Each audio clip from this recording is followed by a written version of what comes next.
December Joypurhat হানাদার মুক্ত দিবস। সেই দিনে মুক্তিযোদ্ধাদের সশস্ত্র প্রতিরোধের মুখে পিছু হটতে বাধ্য হয় পাক সেনারা। আরো জানাতে সরাসরি যুক্ত হচ্ছেন সহকর্মী রেজাউল করিম রেজা। রেজা, এই দিবসটি ঘিরে কি কি কর্মসূচির আয়োজন করা হচ্ছে আজকে?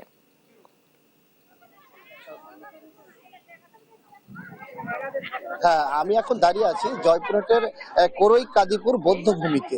তো একটা বিষয় আমি জানিয়ে রাখি যে আজকে কিন্তু এই শহীদ বুদ্ধিজীবী দিবসের পাশাপাশি কিন্তু জয়পুরহাটে এই দিনে কিন্তু 14ই ডিসেম্বর হানাদার মুক্ত দিবস মানে পালিত হয়। এবং আজকের এই দিনে এই জয়পুরহাট তৎকালীন 1971 সালের পাক সেনারা কিন্তু এই এই জয়পুরহাটের এই এলাকা ছেড়ে কিন্তু এই যে মুক্তিবাহিনীর যুদ্ধের সঙ্গে তারা কিন্তু পালিয়ে গেছে। জয়পুরহাটের আপনার হিলি বর্ডার দিয়ে যারা সহ এইদিকে বগুড়া, সিরাজগঞ্জ বিভিন্ন দিকে ছড়িয়ে ছিটিয়ে কিন্তু তারা কিন্তু এই পাক সেনাদের ভয়ে কিন্তু পালিয়ে গেছে।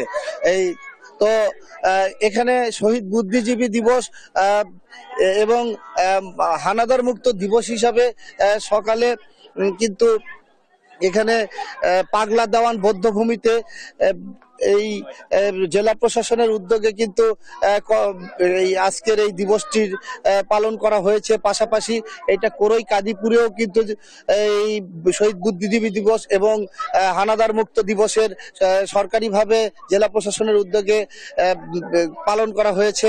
তো এখানে সর্বোপরি বলা যায় কিছুক্ষণ আগে, এখন থেকে 10 মিনিট আগেই কিন্তু এখানকার সরকারি প্রোগ্রাম শেষ হয়ে গেল।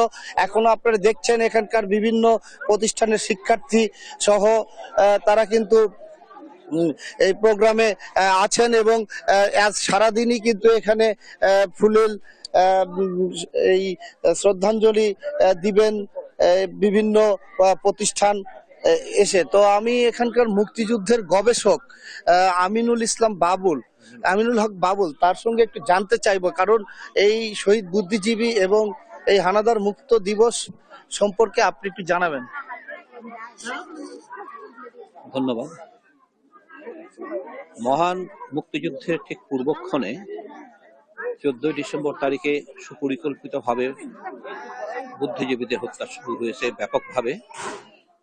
তাদের স্মৃতির প্রতি শ্রদ্ধা নিবেদন করছি আমরা সবাই জানি। এবং একই সঙ্গে আমাদের জেলায় আরেকটি বিশেষ উল্লেখযোগ্য ঘটনা আছে, সেটা হচ্ছে 14ই ডিসেম্বরে জয়পুরহাট জেলা পাকিস্তানি হানাদার সৈন্যদের কবল মুক্ত হয়, হানাদার মুক্ত দিবস। একই চোখে যেন দুইটি ধারা, একটা বিষাদের, একটা আনন্দের। সেই স্মৃতি নিয়েই জয়পুরহাট জেলায় এবার শহীদ বুদ্ধিজীবী দিবস পালিত হচ্ছে অন্যান্য বারের মতো জেলা প্রশাসনের উদ্যোগে। শহীদ বুদ্ধিজীবী দিবসে সকাল 9টার প্রথম অনুষ্ঠানটি হয়েছিল জয়পুরহাট শহর থেকে 15 কিলোমিটার দূরে সীমান্ত গ্রাম চকপাহনন্দার, আর প্রকাশ্য হিসেবে পরিচিত পাগলা দেওয়ান বলে সেখানে।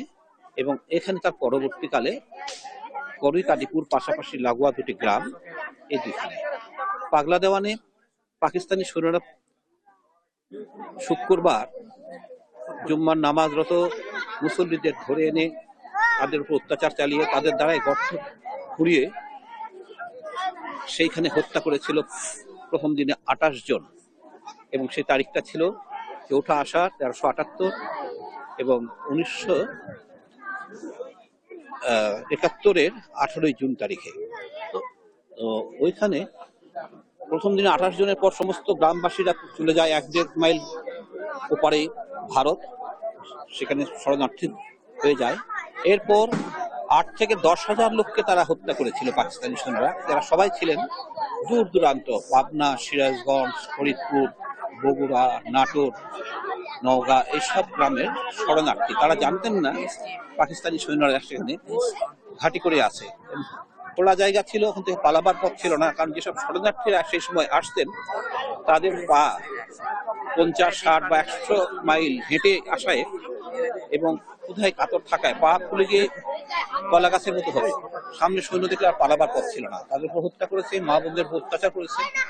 সেই পাগলা দেওয়ান গ্রামে প্রথম শ্রদ্ধাঞ্জলি নিবেদিত হলো শহীদ বুদ্ধিজীবী দিবস এবং হানাদার মুক্ত দিবস উপলক্ষে।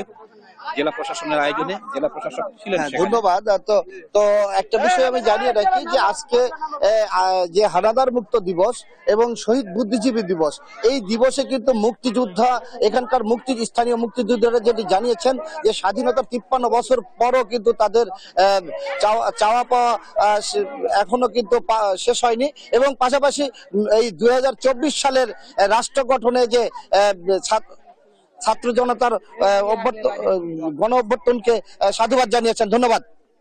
রেজা, অনেক ধন্যবাদ আপনাকে।